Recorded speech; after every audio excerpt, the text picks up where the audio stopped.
오늘 나누실 성경 말씀은 이사야 65장 13절에서 25절 말씀입니다. 구약 성경 1047페이지 이사야 65장 13절에서 25절 말씀입니다. 차례로 교독해서 읽고 마지막 절은 함께 읽겠습니다. 이러므로 주 여호와께서 이와 같이 말씀하시니라. 보라, 나의 종들은 먹을 것이로되 너희는 줄일 것이니라. 보라, 나의 종들은 마실 것이로되 너희는 갈할 것이니라. 보라, 나의 종들은 기뻐할 것이로되 너희는 수치를 당할 것이니라.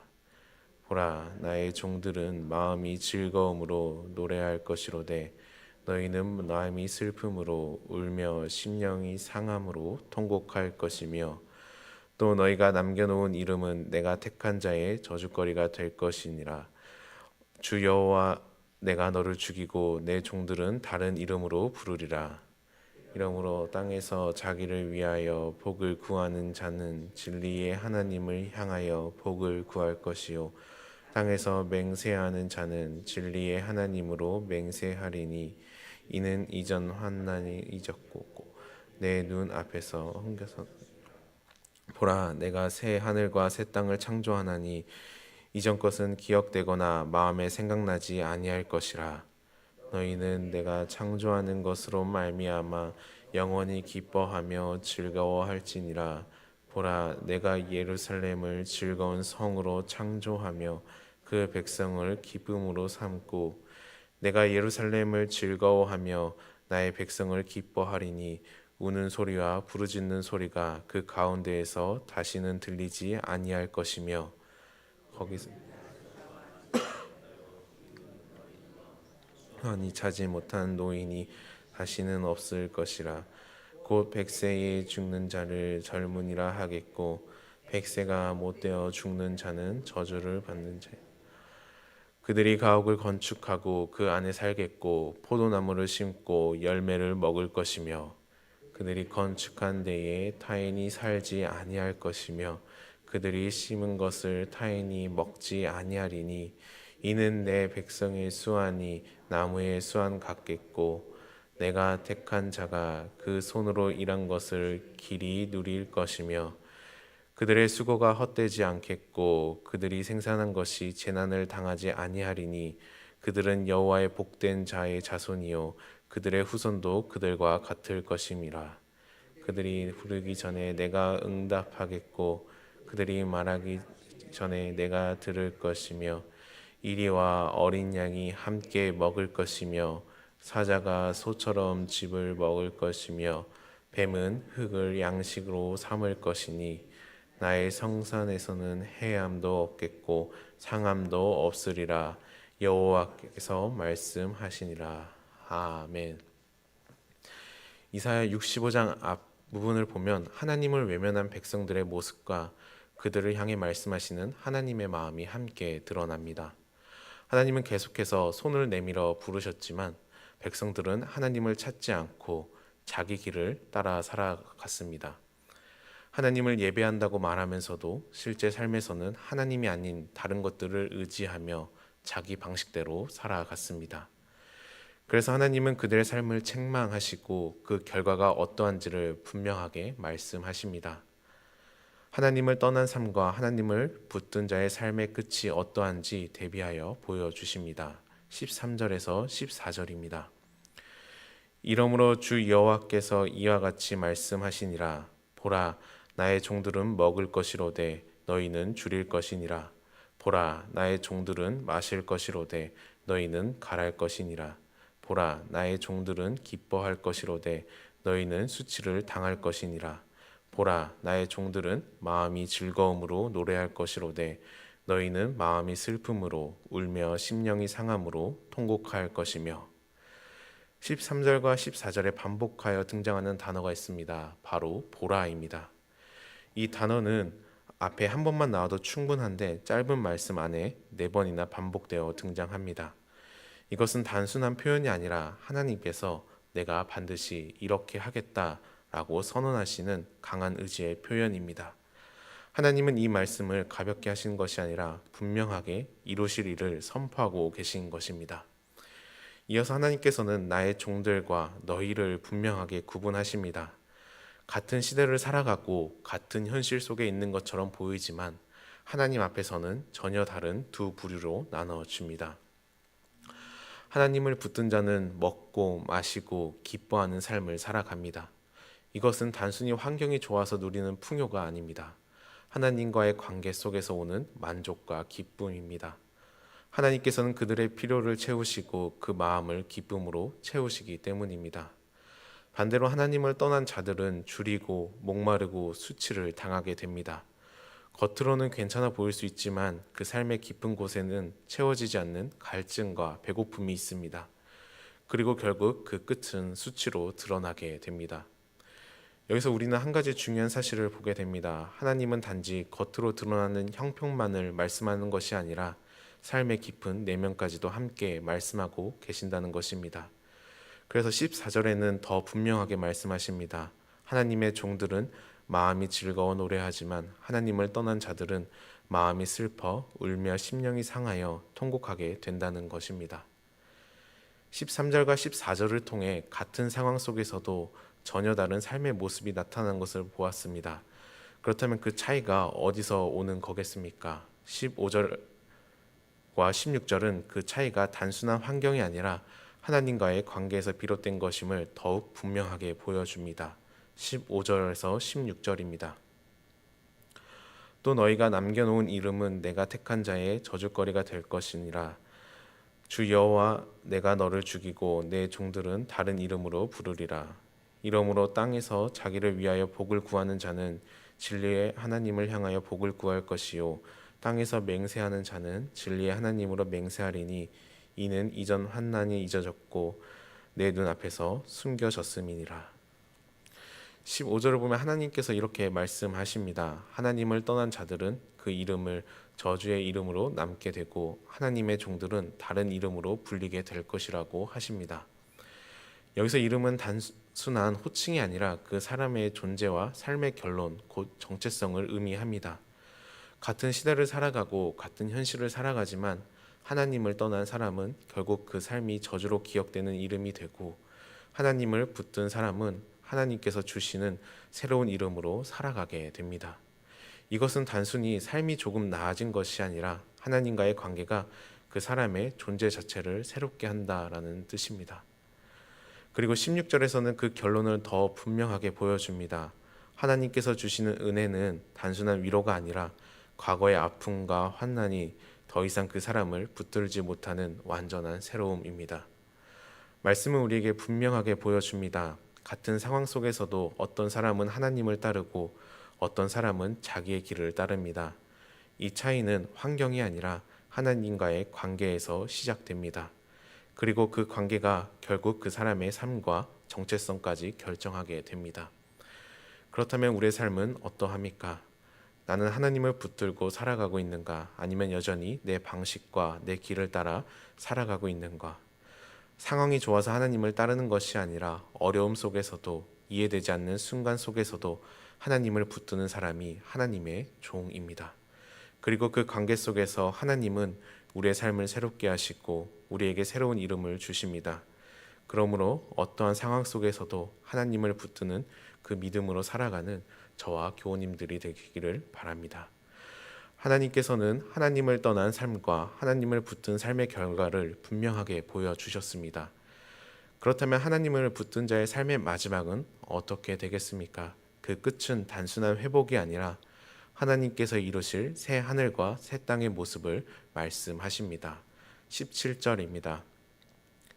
보라, 내가 새 하늘과 새 땅을 창조하나니 이전 것은 기억되거나 마음에 생각나지 아니할 것이라. 17절 또한 보라라는 말로 시작합니다. 이는 하나님께서 반드시 이루실 일을 우리로 하여금 바라보라는 말씀입니다. 그 일은 태초에 천지를 창조하셨던 하나님께서 새 하늘과 새 땅을 창조하신다는 것입니다. 그리고 하나님께서는 새 하늘과 새 땅의 새로움에 대해 이전 것은 기억되거나 마음에 생각나지 아니할 것이라고 말씀하십니다. 이 말씀은 단순히 기억이 사라진다는 의미가 아닙니다. 과거의 환난과 아픔, 실패와 눈물이 더 이상 우리를 붙들지 못하는 상태, 그것이 하나님께서 이루실 새 창조입니다. 이 말씀은 당시 고난 가운데 있던 백성들에게 주어진 소망이었습니다. 심판과 멸망을 선포하셨던 하나님께서 이제는 새 창조와 회복을 약속하시며 다시 소망을 주고 계신 것입니다. 그렇다면 하나님께서 이루실 그 나라는 어떤 모습입니까? 이제 그 새 창조의 세계가 어떠한 곳인지, 그 안에서 누리게 될 삶이 무엇인지 보여주십니다. 18절과 19절입니다. 너희는 내가 창조한 것으로 말미암아 영원히 기뻐하며 즐거워할지니라. 보라, 내가 예루살렘을 즐거운 성으로 창조하며 그 백성을 기쁨으로 삼고 내가 예루살렘을 즐거워하며 나의 백성을 기뻐하리니 우는 소리와 부르짖는 소리가 그 가운데서 다시는 들리지 아니할 것이며. 새 하늘과 새 땅은 사람이 만들어가는 나라가 아니라 하나님께서 친히 이루신 나라입니다. 그래서 하나님은 말씀하십니다. 너희는 내가 창조한 것으로 말미암아 영원히 기뻐하며 즐거워할지라. 이 말씀은 하나님께서 그 나라를 왜 만드시는지 보여줍니다. 그 목적은 분명합니다. 그 백성으로 하여금 기뻐하게 하시기 위함입니다. 이 세상에서 우리가 경험하는 기쁨은 일시적이고 조건적입니다. 그러나 하나님께서 주시는 기쁨은 하나님께서 이루신 구원과 새 창조 위에 세워진 영원한 기쁨입니다. 이어지는 19절에서는 더 놀라운 사실을 말씀하십니다. 우리가 하나님을 기뻐하는 것에서 끝나는 것이 아니라 하나님께서 우리를 기뻐하신다는 사실입니다.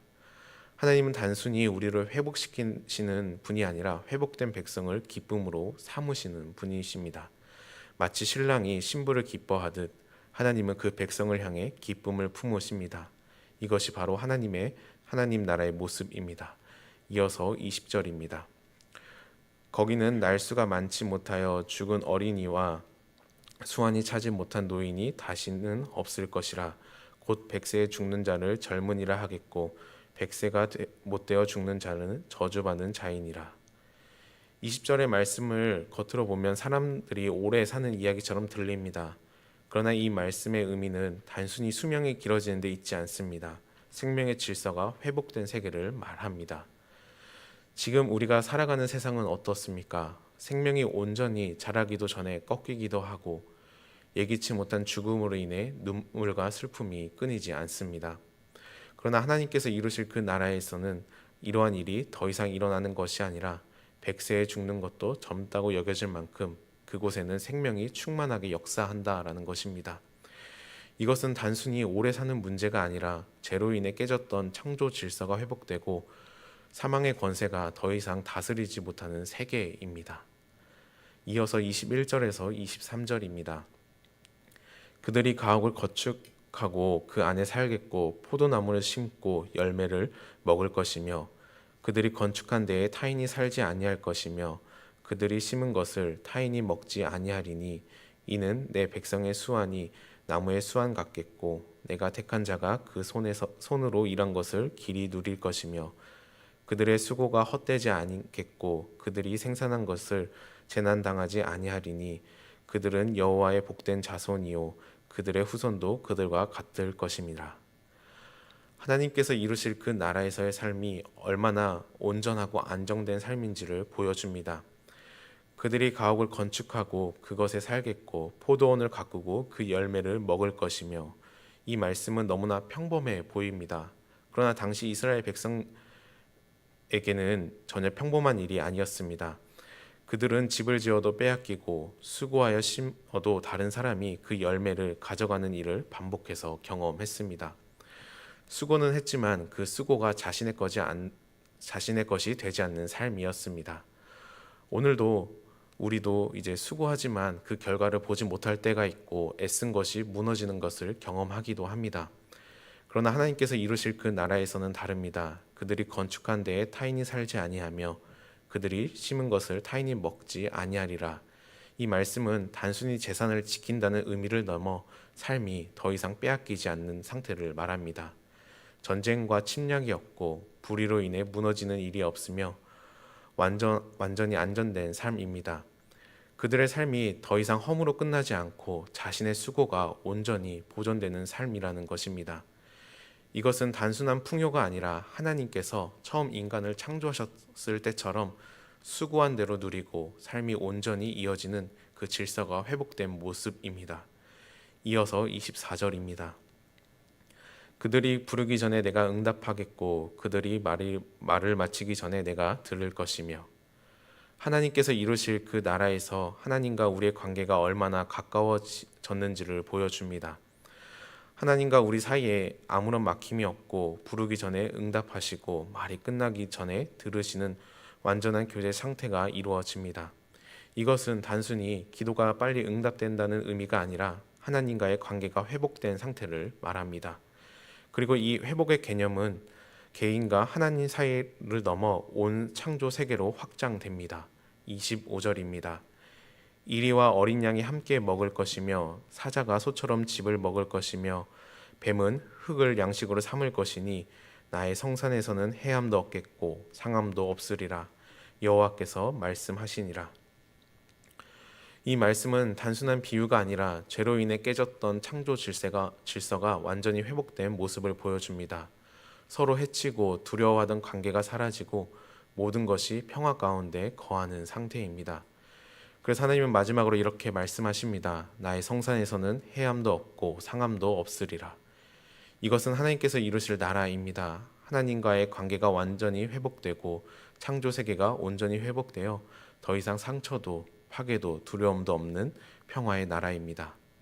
오늘 말씀을 통해 우리는 하나님께서 이루실 나라가 어떤 나라인지를 보았습니다. 그 나라는 기쁨이 넘치며 생명이 회복되고 삶이 헛되지 않으며 마침내 하나님과의 관계가 완전히 회복된 나라입니다. 그렇다면 이 말씀은 단순히 우리가 앞으로 가게 될 나라를 보여주는 데서 끝나지 않습니다. 이 말씀은 지금 살아가는 우리에게 어떻게 살아야 하는가를 묻고 있습니다. 우리는 여전히 같은 현실 속에 살아가지만 무엇을 기준으로 살아갈 것인지에 따라 전혀 다른 삶을 살아가게 됩니다. 바라기는 오늘 하루를 살아가실 때 우리의 신을 벗고 하나님의 말씀에 순종하며 상황이 아니라 하나님을 붙들고 내 힘이 아니라 하나님을 의지하며 한 걸음 믿음으로 발걸음을 내딛는 삶을 살아가시기를 바랍니다. 그것이 바로 하나님 나라를 소망하는 사람이 살아가는 방식입니다. 오늘도 하나님께서 이루실 그 나라를 바라보며 하나님의 기준으로 살아가는 저와 교우님들이 되시기를 소망합니다. 기도하시겠습니다. 하나님 아버지, 오늘 말씀을 통해 하나님께서 이루실 나라를 바라보게 하시고 소망하게 하시니 감사합니다. 그 나라를 바라보며 살아가는 우리가 단지 기다리는 사람이 아니라 이미 하나님께 속한 자로 살아가고 있음을 잊지 않게 하여 주시옵소서. 그래서 내 생각이 앞서기보다 하나님을 먼저 떠오르게 하시고 마음이 흔들릴 때에도 상황에 끌려가기보다 하나님을 향해 시선을 돌림으로 조금 더디더라도 하나님을 따라 걸어가게 하시고 그 걸음 속에서 하나님과 함께하는 기쁨을 누리게 하여 주시옵소서. 예수님의 이름으로 기도드립니다.